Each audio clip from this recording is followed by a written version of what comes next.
Entrance तुमच्यासाठी फक्त खर्चिक आणि खर्चिकच होणार आहे. तुम्ही ॲस्ट्रॉलॉजीनुसार म्हणजे ॲस्ट्रो वास्तू करून घेतला तर तुम्हाला त्याचा खूप छान फायदा मिळतो. त्यांच्या घरातल्याच वस्तू आपण यूज करून त्यांनी कुठे काय ठेवावं, कोणती फ्रेम लावावी, काय ठेवू नये. जर रोज तुम्ही त्या डायरेक्शन मध्ये झोपलात तर तुम्हाला एन्झायटी इश्यू येणारच, तुम्ही डिप्रेशन मध्ये जाणारच आणि तुम्हाला गाढ झोप लागणार नाही. आता मला असं म्हणा, मला एक आन्सर द्या तुम्ही की लहान बाळ जेव्हा असतं तर तो मोठा होतो हळूहळू.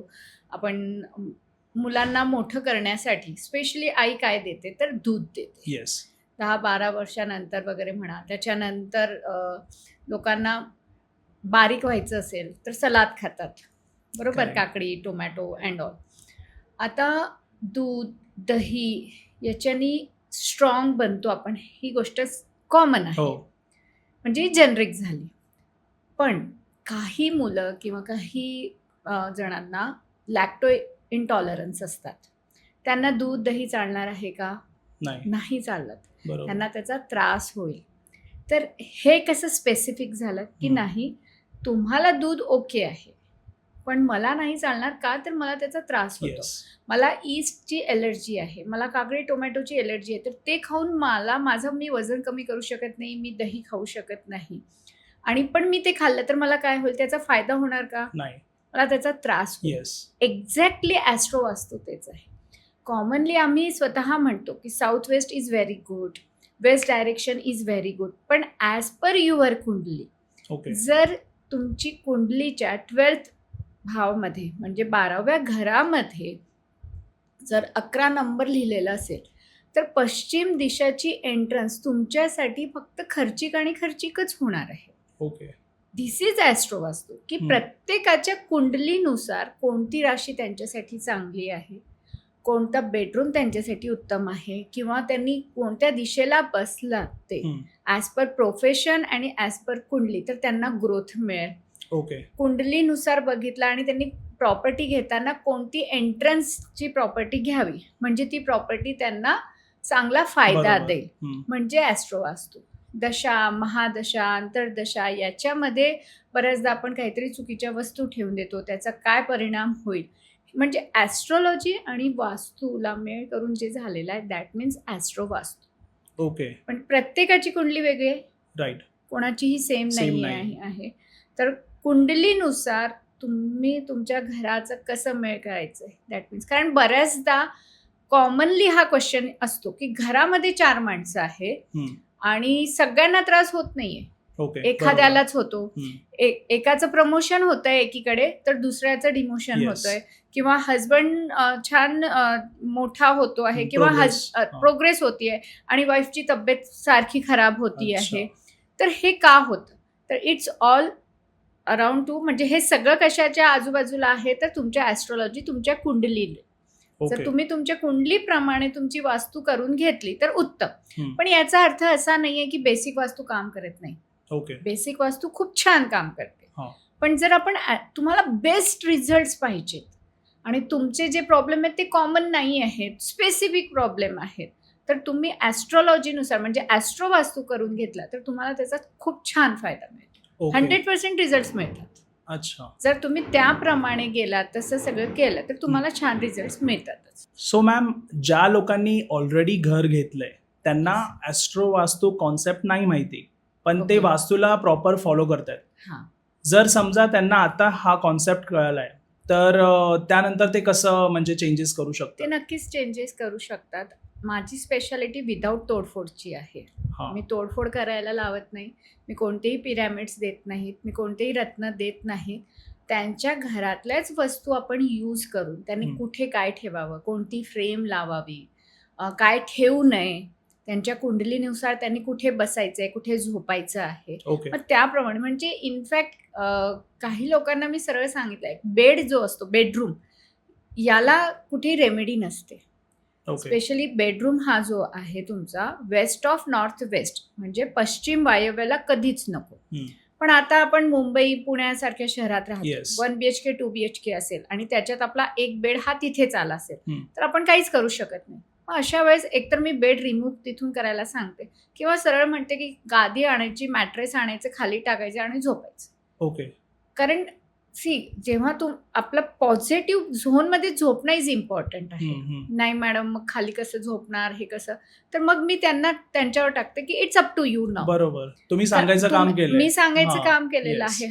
कोणी गेस्ट आले आहेत, कोणी आहे घरात, दॅट टाइम 1-2 दिवस आपण ऍडजस्ट करू शकतो. पण जर रोज तुम्ही त्या डायरेक्शन मध्ये झोपलात तर तुम्हाला एन्झायटी इश्यू येणारच, तुम्ही डिप्रेशनमध्ये जाणारच आणि तुम्हाला गाढ झोप लागणार नाही.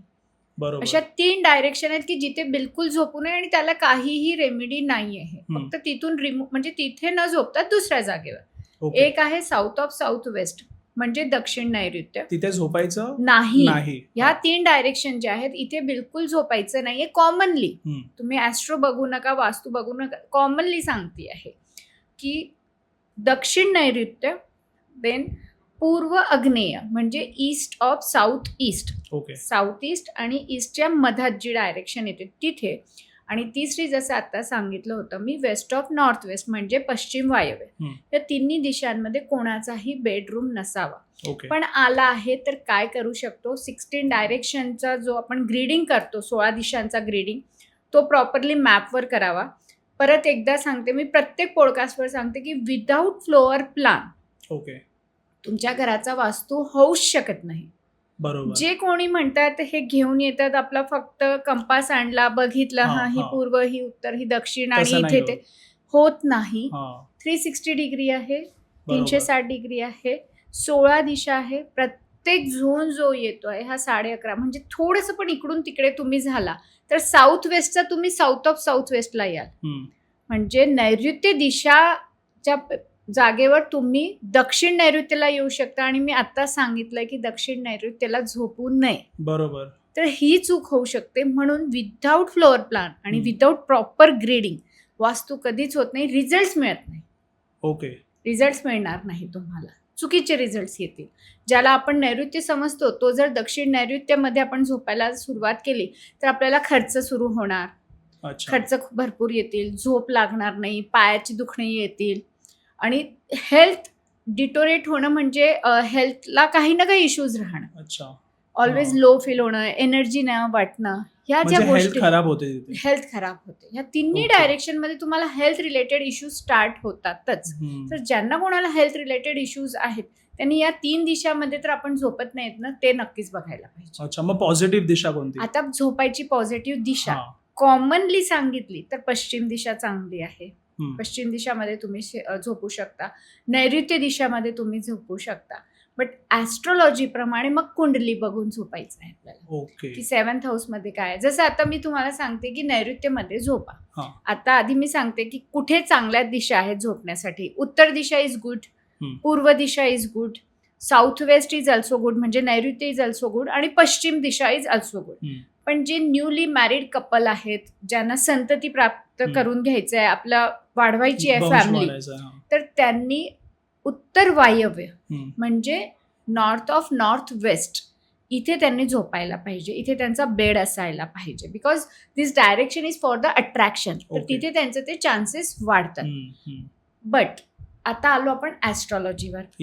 ऍस्ट्रॉलॉजीमध्ये जर 6th हाऊस म्हणजे 6वं घर 8व्या घरात आणि 12व्या घरात, 6वा 8वा आणि 12व्या घरात जर राहू असेल, RA लिहिलेलं असतं किंवा राहू लिहिलेला असतो मराठीमध्ये, तर या लोकांनी नैऋत्य दिशामध्ये कधीच झोपू नये. आता मी कॉमनली काय सांगितलं की नैऋत्य इज गुड कारण ती स्टॅबिलिटी देते, चांगली आहे. पण ऍस्ट्रॉलॉजीनुसार ती चांगली नाही. कोणाला? ज्यांच्या कुंडलीमध्ये 6व्या घरात 8व्या घरात आणि 12व्या घरामध्ये राहू आहे त्यांनी नैऋत्य दिशामध्ये झोपू नये. कॉमनली आता ऍस्ट्रॉलॉजी प्रमाणे कोणत्या दिशेमध्ये झोपायला पाहिजे म्हणजे चांगलं आहे? 2nd house. 2nd हाऊसची राशी जी आहे त्याची दिशा असते. थोडंसं ट्रिकी आहे पण लगेच कळतं की 2nd हाऊस हा चांगला असतो. 4th पण गुड. 7th हाऊस म्हणजे 2रं घर, 4था घर, 7वा घर, 10वा घर आणि 11वा घर, या घरांमध्ये जी राशी लिहिलेली आहे त्यांचे डायरेक्शन्स असतात. जसा 1 नंबर लिहिलेला असेल तर पूर्व दिशा आली, 2 नंबर लिहिलेला असेल तर वायव्य दिशा आली, तर याप्रमाणे येतं. 6 लिहिलेलं असेल तर उत्तर आली, सात लिहिलेलं असेल तर वेस्ट ऑफ साऊथ वेस्ट म्हणजे पश्चिम नैऋत्य आलं. हम्म. तर याप्रमाणे मग आपण दिशा डिसाईड करतो तिथे बघून. तिथे बघून ओके. की यांनी इथेच बसायला पाहिजे. त्यातल्या त्यात 10व्या घरामध्ये जी राशी लिहिलेली असेल आणि त्याची जी डायरेक्शन आहे, त्याची जी दिशा आहे, त्या दिशामध्ये बसून जर तुम्ही काम केलं तर तुम्हाला अजून प्रोग्रेस मिळते.